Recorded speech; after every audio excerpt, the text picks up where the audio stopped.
Greengrocer Jose Torres has been a supporter of Venezuela's President Hugo Chavez for more than a decade. And he says Chavez should be able to have relations with any other foreign leader he wants. He crosses out the headline of a local paper saying Iranian President Mahmoud Ahmadinejad's visit sets off alarms. There are fewer people against the visit than those like me who are for it.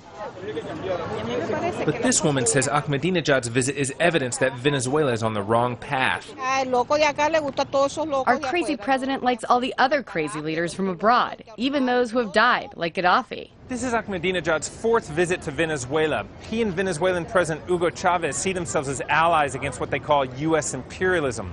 After stopping here, Ahmadinejad's going to go on to see other allies in Cuba, Nicaragua, and Ecuador.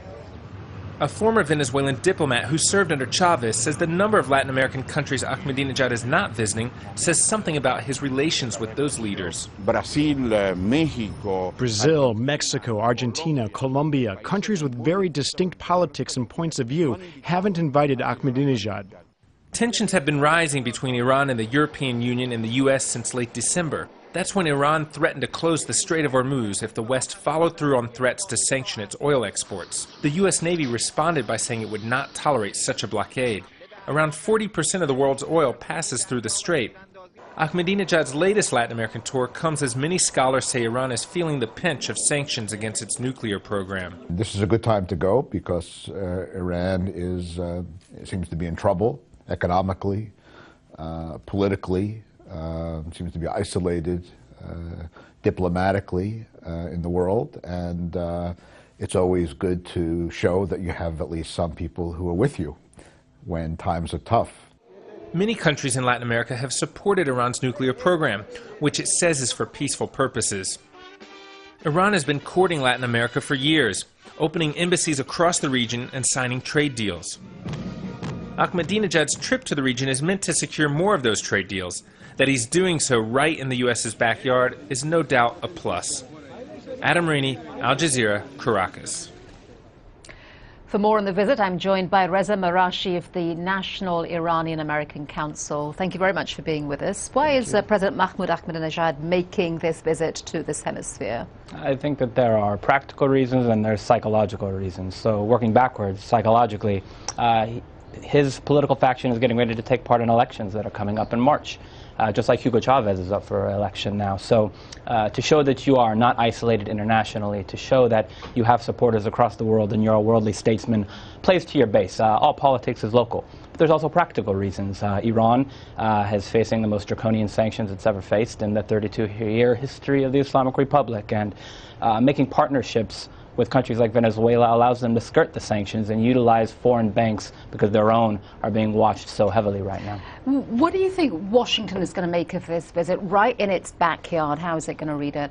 I think privately Washington understands that it's not as much of a threat as Iran would like it perceived to be, but publicly I think Washington will make a big deal out of it and let Iran know that its attempts to isolate the Islamic Republic will continue, and Iran's attempts to skirt the sanctions will continue to be flouted. But I think at the end of the day it's more bluster from the Iranian government than anything, and the United States does a good job of not responding to it on issues like these.